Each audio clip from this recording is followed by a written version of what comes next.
Hi, my name is Toby Ramos, and this morning I'm here to show you the vulcanization process of repairing these big behemoth tires. My process that I've developed over the last 5 years is to get these tires out of the landfill where once they were discarded as trash, rebuild these things and put them out back to work, saving the customers, our farmers, civil engineering companies lots of money and helping out our environment. When it comes to the farmers, these tires are always in between the fields and it gets the harsh environments of roots and big old rocks. Rocks are a tire's worst enemy out in the field. Whether it's civil engineering projects or farm projects or even tracks that I'll show you right now. These things will damage a tire and damage your profits. This is a $7,000 tire, brand new. Went out to the field about 200 hours on it, just ruined the tire. It's a classic example of how a tire is just in the trash.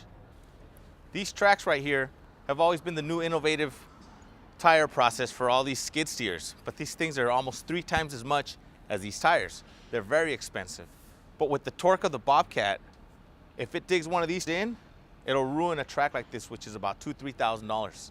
The same process that I've applied to this, I've applied over here, and it's made a lot of civil engineering companies happy because they save them tons of money. Let me show you. We'll begin with the hardest part of fixing a tire by what you call a cable replacement. Whenever a tire hits a rock and the tire gets damaged, when we skive into it, we'll open it up right here and we'll see what the damage is. 75% of it, the cables don't even get hurt. But once in a while, you'll get something where the cables will get damaged. And when you get a good tire like this that's almost brand new, there's a process called the cable replacement program made by Taprap. What you do is we'll skive into it, cut out the cables, okay? Because cables, the steel belts, are very important to the tire. It's like the rebar to a bridge.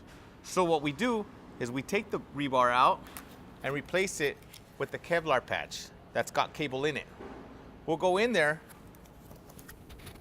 clean it all up to the contour of the damage, go inside the bead, voila. So this will replace the new cables that got damaged and you get to save yourself a brand new tire.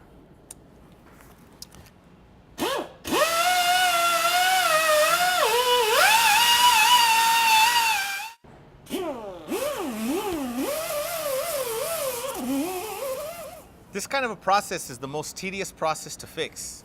On some of the tires, it's not worth it, but when it gets to a tire like this that's really expensive, it's worth fixing it. As you've seen, we've cleaned all the cables out, buffed it all down, and it has to be super clean for a patch like this to hold.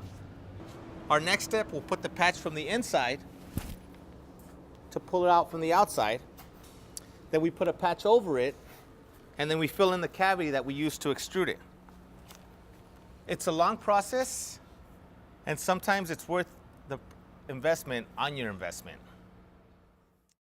I showed you the Taprap system. That's cable replacement. That's probably the most complicated thing you could do to a tire. And if the tire is expensive and almost new, it's worth it. This right here is about 75% of the damages to all the tires when it comes to OTR and farm tires. Here we're going to use this as a perfect specimen of a farm tire problem. A brand new tire, thing has maybe about 200 hours into it, and he ran over a big rock out in the field picking up tomatoes. In the old days, you'd throw this in the trash because there's nothing you could do about it. The damage is that big. But what we've been doing for the last couple of years, and our failure rate's really nothing, is we're gonna turn around, and with me and Leo, we're gonna fix this tire, and we're gonna show you how it works, and you're gonna be really impressed.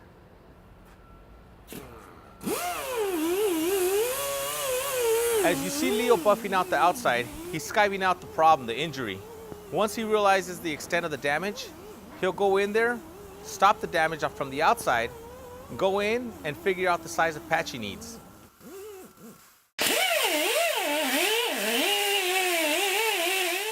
We'll buff it all down nice and evenly.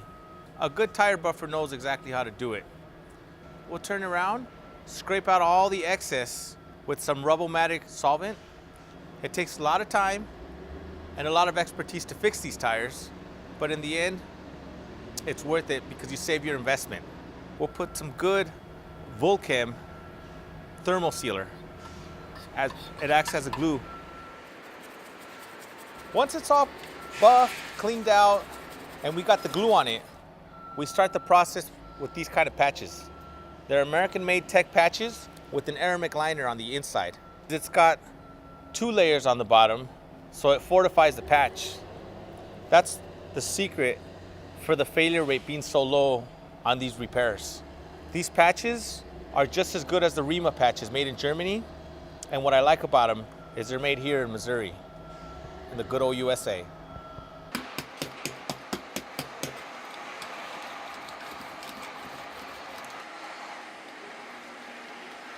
And now we're gonna finish off with putting extruded rubber on the outside to fortify the patch.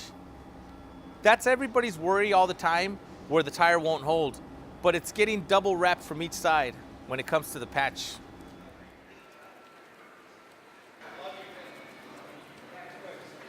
You've seen the repair on a typical agriculture tire. We put a lot of work to it. Now we're gonna put it on the machine and let's cook it. What this machine does is pretty much, it's like an oven with the tires and the patch. It'll turn around and cook it at about 450 degrees, all evenly, and that's the secret to such a beautiful, vulcanized job.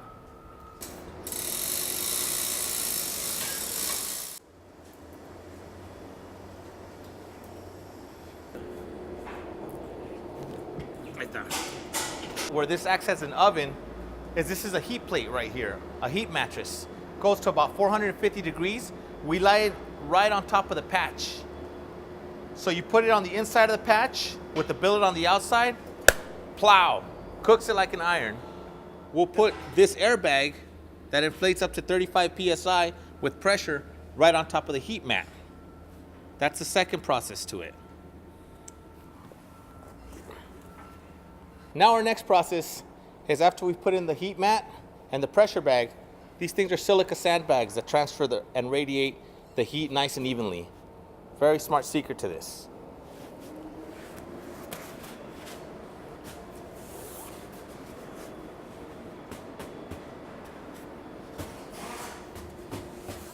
Next thing we do with hydraulic, this will press all the way in so it can evenly heat this up. The whole point to this is so it all locks up. Once it locks up, we turn it on to 450 degrees, let it cook like the way Mama would cook meatloaf. We've set up the farm tire and it's cooking for about an hour to an hour and a half to cook it right. But you're wondering what's gonna be the end result. As you can see, here's the end result. This is the top shoulder repair. Nice clean cut. This is a bottom shoulder repair. Beautifully clean cut right here. That's the beauty of this kind of work. And here's a crown repair. Once everything's done, we'll turn around, spray them, make them look pretty. Even though they'll get dirty again, we always like painting them just so they look like new. Because to us, integrity and craftsmanship means a lot. And there you have it. We do a final inspection on it and we're ready to go back to hit the farm fields. We've showed you the process of our revolutionary concept of vulcanizing tires the 21st century way. We vulcanize everything from big earth mover tires, farm tires, skid steer tires, backhoe tires, even truck tires. In the last couple of years, I've made a lot of customers happy by saving their tire, which is part of their profits. And to me, it's not really about the money. I like seeing that customer's face when they're like, oh my God, he saved my tire. To me, that's priceless, and I mean that. My name's Toby Ramos. I started this business about 18 years ago with $1,000 in a dream with my wife with me. I've always been honest with all my customers, and I've always been very straightforward.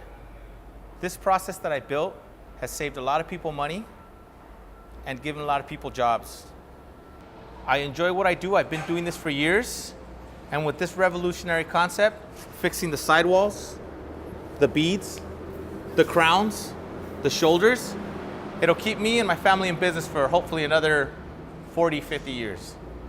Thank you for looking us up.